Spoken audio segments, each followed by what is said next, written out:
first thing is that all the best wishes from our program to Coach Sanders.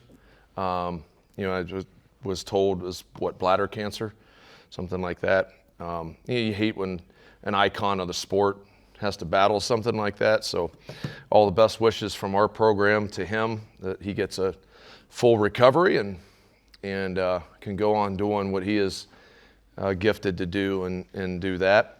It's been a while since we've been together. The other thing too, within our program, we're just continued thoughts and best wishes and prayers to the family of Kim Choma. That was a kind of a tragedy. Hit the program during the summer, and they're doing incredible family, incredible strength, kind of uplifting anytime you're around them. So it was good to get out on the field today. It was good to get out and get some work in. We have a lot to, it's day one, so to say much about it. We got activity. I thought there was good effort.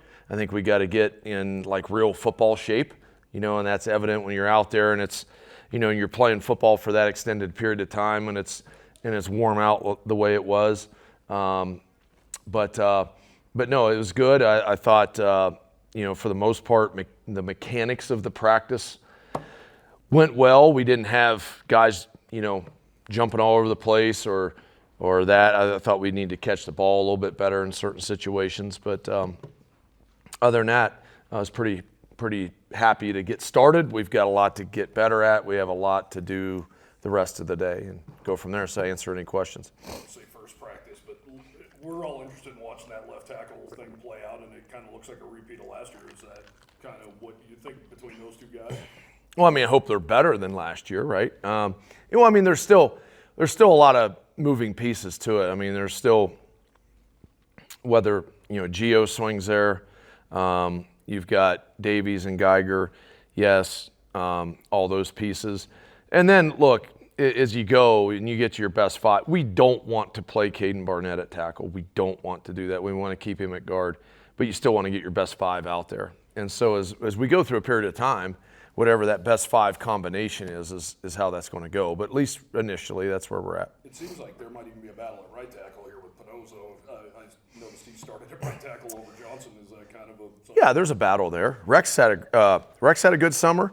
Gio's had a great summer.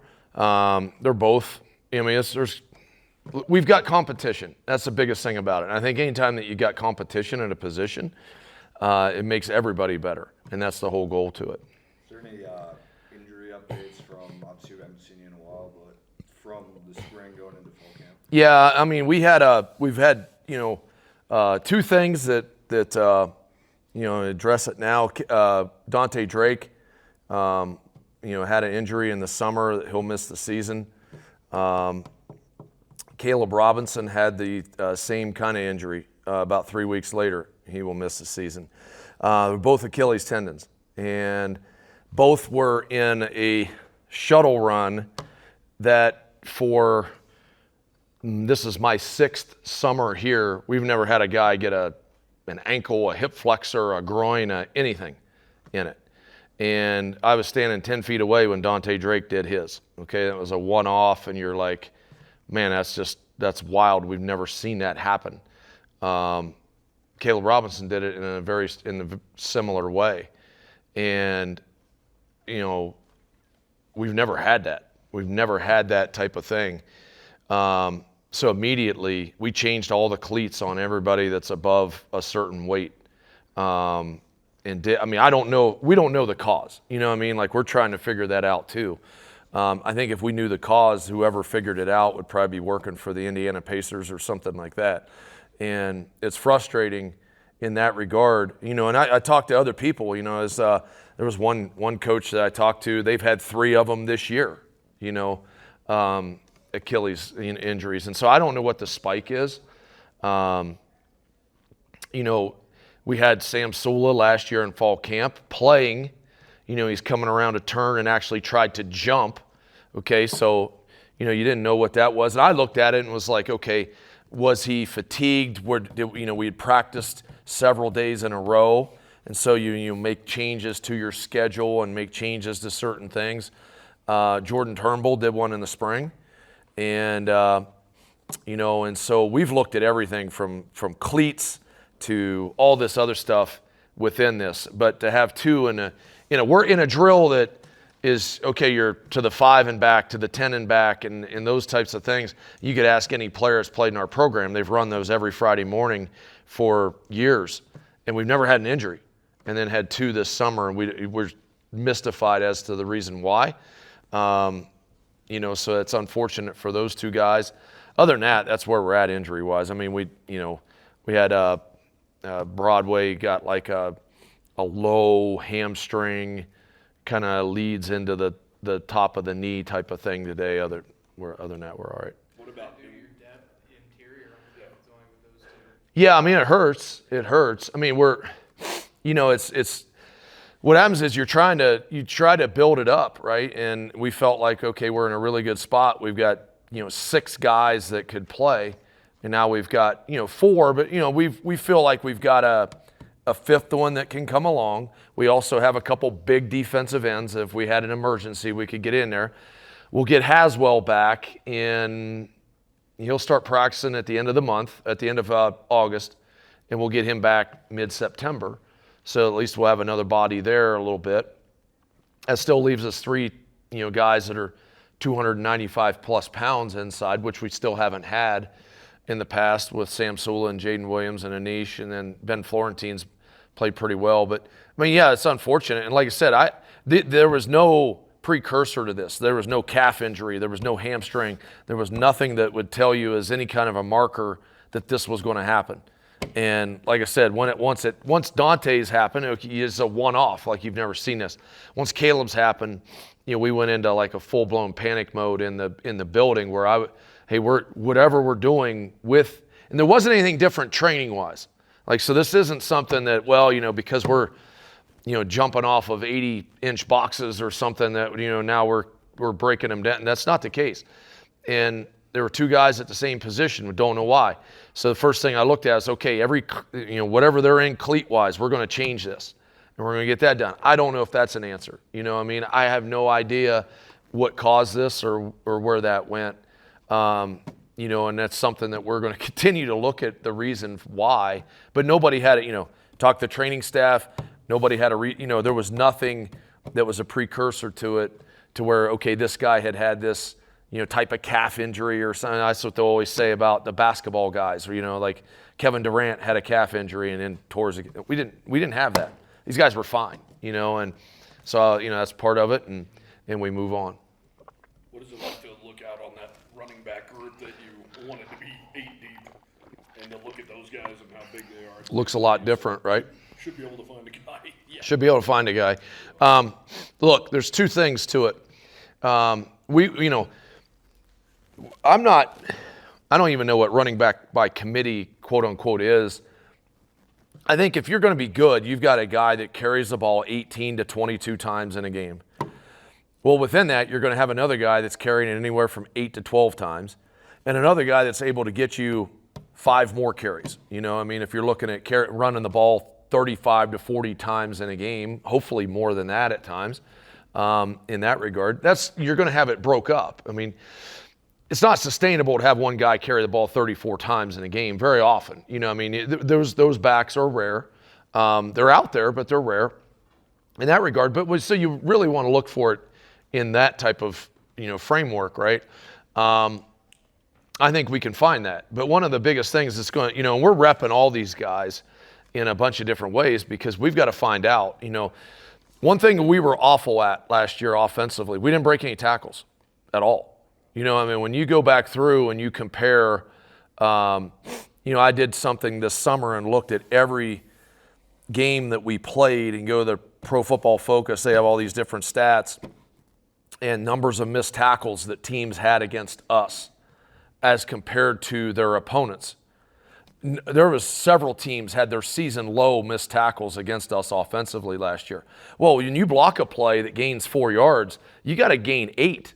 You can't just gain 4. That makes it really hard to every play has to be right on schedule and done exactly right. Sometimes the play that's blocked for 2 still has to get 4. And the play that's blocked for 4 has to gain 9. And we didn't do enough of that last year. Here's an example. Idaho had 8 missed tackles against us last year. They played Albany the next week, had 16. Okay?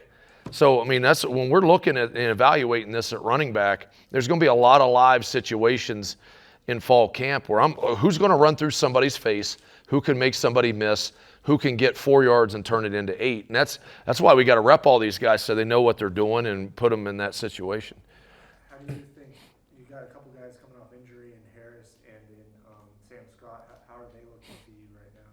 Yeah, they were fine. Physically they're fine. And that's the thing. Like, I would be able to sit here and say that we have a great clean bill of health if it wasn't for the 2 things that happened to 2 guys. I don't even have an explanation for that. Otherwise, we're in a really good spot health-wise. Our offensive line is completely healthy. Everybody else in the defensive, all our edge defensive ends are all healthy. All the linebacking group is healthy. All the secondary guys, all the receivers, all those things that way. Like, Sam Scott's healthy. DeMaje Harris is healthy. There's no health issue with any of that. So we're in a good spot. I heard Benny was yelling right before the practice started just to fix the narrative and change the narrative. What do you think that means for this team? Well, I think part of the narrative is the fact that, I think he's taking it, personal in a sense, what you want, because, the corner position a year ago didn't play as well as what we needed to. But, you can sit there and it's not always the coach, but you want the coach to take that, personal that way in that regard. And I think that's something that he wants to get that done. And so, realistically, we didn't play that good at corner in 23. Okay, we found enough ways to hide it. And we were in position where other people played well enough around it. We had 2 really healthy safeties all year long that helped that out. Well, a year ago, we didn't have 2 healthy safeties, and then so some things get magnified. And, no, I feel better about our talent, our size, and our competitiveness at that position right now, more so than I have. And I think when I was here in 21, we had Azizi Hearn, C.J. Colden out there. Okay, those were really competitive physical corners. I think we're able, you can see on the horizon where we could get back to that kind of level of corner in this program. And I'm excited about that part. So you don't think it's going to be a case like 23 where you have to find ways to hide it this year? Well, you never know, right, until you get in it. And it's also sometimes the matchup. There's some of those things too, who you're playing and all that. But no, I think right now, look, Ian Bell's in a much better position than he was a year ago. Because he and we do all this stuff tracking-wise. Allegedly, you're supposed to hit 85% of your top-end speed every week to maintain speed. Well, this guy couldn't run on the ground for 3 months last year after a foot injury in the spring. Well, you're going to lose speed. You're going to be in that. So all of a sudden, then, he becomes the 3rd corner the minute he gets activated. Well, that's not really fair to that guy. And so it took a little bit of time during the season for him to get back up to speed and play the way he's capable, and had a great offseason now. I thought he had a really good day today. I thought Tyrese Boss looked good today. I thought B.J. Inman's made some good progress this summer. Marquis Grant did a couple good things today. Danesis Miller, I thought's had a really good summer and gives us competition there. Tyson Dean is a competitive dude that is a really good athlete and really tough. We got competition. That's the number one thing about it. When you've got the ability to say you better play well or someone else will, that's a big piece of it. We saw Chisholm kind of struggling and getting yelled at a little bit. Was the altitude just kicking his tail today? I don't know what it was. I think to some degree some of these guys probably hadn't played, they do their workouts and they do all that other stuff. It's way different now when you go put a helmet on and go play football and somebody's leaning on you and you got to lean on them and you got to also run, change direction, do all this other stuff. So there's going to be a couple of days where a couple of those guys are going to have to get that, figured out. And plus, when you're out there and getting off the field at 12:30, that's a lot of times we work out at 6:30 and at 8. as far as the runs. Now we lift then during the day. So they're out there at 12:30, and it's kind of a different kind of heat a little bit. And that sun gets rolling up here, at this altitude, and so they'll be all right. But it's just, there's a little bear that got on a couple of them today. I So haven't got a chance to ask you about Max White yet. What does he kind of bring to the table? Obviously a motivated guy. He was kind of, quote unquote, the Rudy, I guess, type guy at Iowa. yeah, Max is, first of all, the best thing you can say about Max, you never have to say go to him. You have to say whoa to him, but you never have to say go. And he's a really good athlete, like very quick. He's very quick for a 215-pound guy. He's a hard ass is really what he is. And that's the kind of the label that we got from the University of Iowa. They loved him there. And like he did some things for it. He played on all their special teams. He did all this. And we're not going to have to worry about that guy being ready to play 12 Saturdays this fall and all that stuff. He's going to be ready to go. Or I guess 11 Saturdays and a Thursday and then all the other stuff after it. So. Are you guys on to Akron at all? I mean, have you done anything with them at all? Yeah, we've offensively, defensively, we've done a preliminary game plan, kind of, preliminary call list. And then what happens is you go through camp and see what your players in reality really are. You know what I mean? In terms of, okay, what are our strengths? How does that relate to what we maybe tentatively put together as far as a game plan? We'll re-game plan it again, but we've done quite a bit of work on them and really our first three opponents to try to work that part through and to where you at least, okay, this is what we would think. Okay, now once you go through fall camp and you see what's best within your personnels and your players and what they do best, then it gives you an idea of whether you need to make an adjustment or not. Obviously, first day of fall camp, but how much more were you throwing the ball today than maybe in your first season under Craig? Look, there's part of that by design. We threw the ball quite a bit today. But there's also, like, you're not in pads either. So when you're in spiders, one of the things that, I don't let the offense run a gap scheme when we're not, so there's no double teams and there's all this other stuff because, you're not in full pads and it's hard. You want people to work with each other on stuff. You're not brother-in-law on it, but you want them to work and compete. But when you got double teams and there's nobody that's got, full pads on or knee pads, thigh pads, all that stuff, it's hard for that defensive lineman to take that on and do certain things. It's hard for the defensive end to spill a blocker and do all that type of stuff. So, it's a lot of zones. So then you also add in quite a bit of the throw game to it. But, we threw the ball quite a bit today. So, look, we still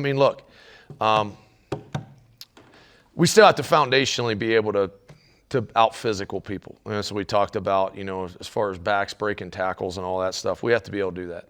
But in order to win, we have to find a balance offensively. All teams, Boise, for giving the ball to Ashton Genty as many times as they did, what made them good was Maddox Madsen could throw the ball and they could move the ball by throwing it.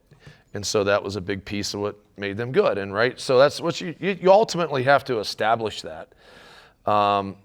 Because you have to be able to win potentially in a variety of different ways. We've got to be able to win games this year by running the ball and by being able to hit people and be out physical and the whole deal. There is no doubt about it. And we'll have some practices that'll be Mortal Kombat, and we will do that. That's going to be when we get full pads on, that type of stuff. So.